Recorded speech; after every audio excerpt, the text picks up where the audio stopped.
What do we do about suffering? This is a core human question, and nearly every major ideology, whether it's humanist, atheist, scientific, or religious, has tried to answer it.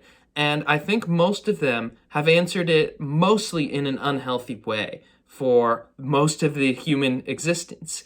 This is something that we all relate to on a deep existential level. Life is difficult. It's full of suffering, disappointment, heartbreak, and pain. Suffering is painful. It's not something we enjoy experiencing in the moment. So what do we do about it?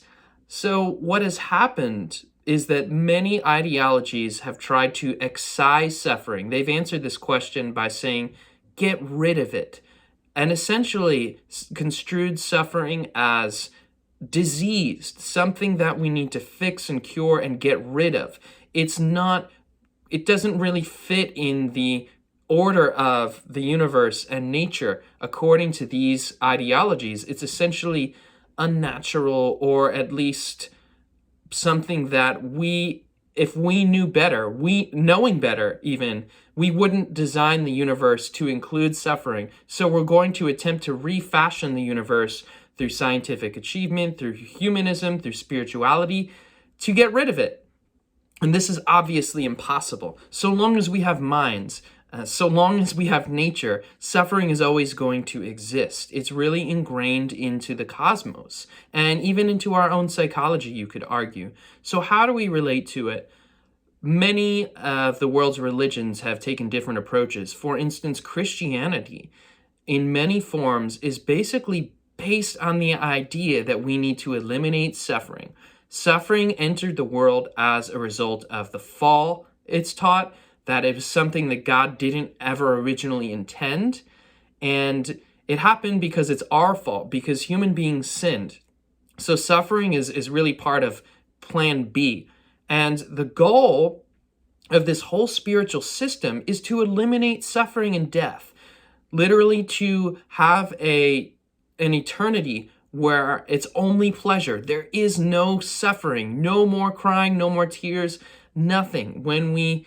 And the process of salvation is essentially the elimination of suffering, or at least ultimately, in heaven, in the restored, perfect order of the cosmos. So this system doesn't really deal with suffering. It sort of sweeps it under the rug and calls it evil and sinful, tainted, fallen. Essentially, it's not supposed to be here. And other religions have taken this approach as well, even Eastern religions. Maybe even especially Eastern religions in many of their forms.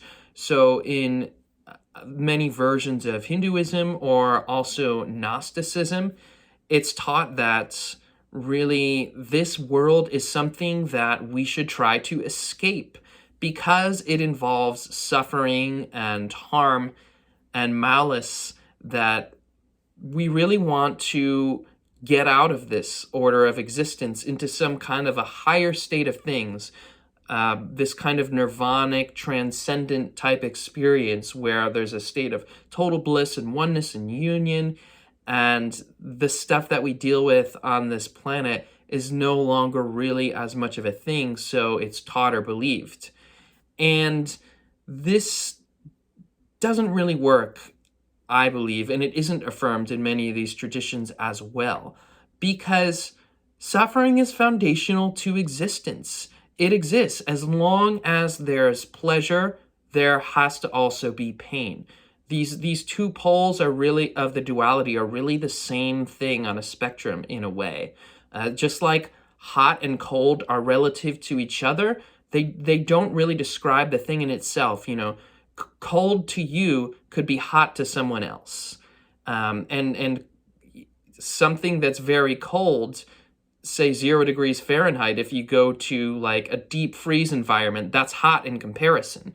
So these are relative terms. And for some people, pain can be pleasurable. Like if you eat a spicy hot pepper, a lot of people find that to be painful, but others who enjoy it find that little amount of pain to be pleasurable. So there's a psychological element involved here, as well as the physical experience of pain. And really, this whole spectrum of experiencing things, peace, and say terror or fear, for example, is just part of the nature of experience, that it involves these opposites, but that are part of the same spectrum of the same quality.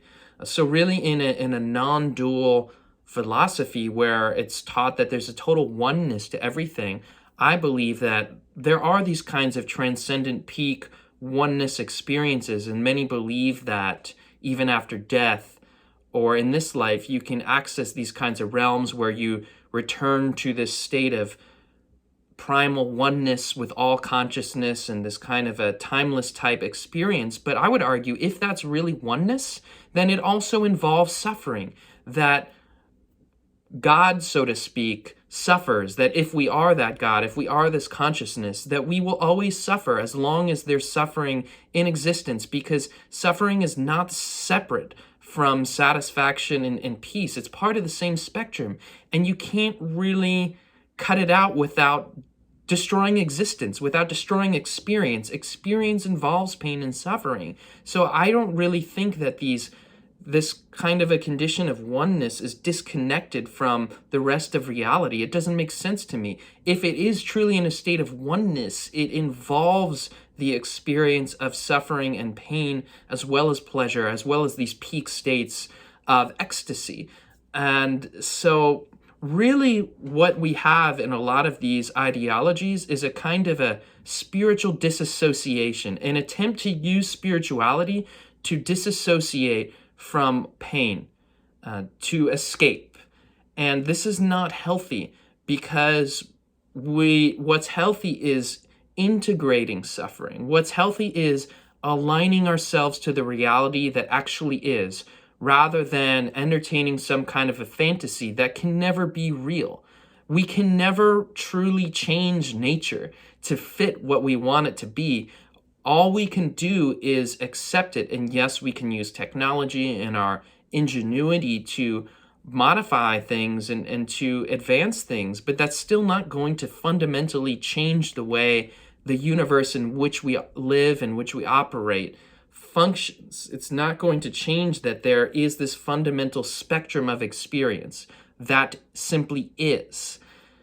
So in our pain, how we often respond as humans to pain is to try to push it away, to reject it. And that's a protective move. Sometimes pain is overwhelming and we can't bear it at the time. But what that does is create additional agony and suffering. So there's no salvation from suffering, is my argument. No amount of spiritual practice or self-help or psychological growth is going to enable you to escape suffering. But what it can do is help you relate differently to suffering and integrate suffering so that you're not creating agonizing and additional suffering when you experience suffering. So a lot of what's awful about suffering is our resistance to it, is when we try to fight it and reject it. A lot of the time, if we're able to simply experience suffering for what it is without these additional mental layers of resistance, it's not as bad, and it passes. It arises, suffering arises into our experience and passes. But when we're caught in this state of trying to disassociate, of resisting it through our ideology, through just the things that we do, that creates so much additional pain. So I think that a healthy kind of spirituality and humanism and science really helps us to integrate and accept reality as it is, to accept our experience and to reduce that resistance. And really, I mean, reducing suffering is helpful. I think it's a great thing, but really recognizing that we're never going to be able to completely get rid of it. So the avoidance of suffering causes more suffering. And what can we do with suffering?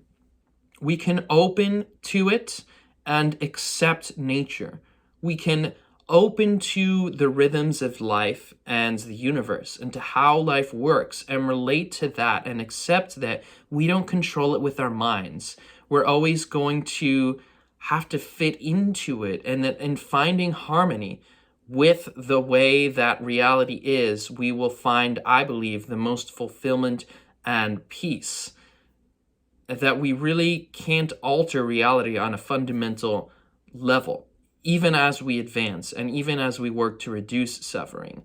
So really, again, what creates the most pain and agony is rebelling against the way things are. And you see this with a lot of ideologies, including humanism. There's this kind of nihilism and despair. And what is that about? That's really about the condition of suffering, just the pain. It's a natural reaction to trauma, is this pushing away of life, this rejection of life.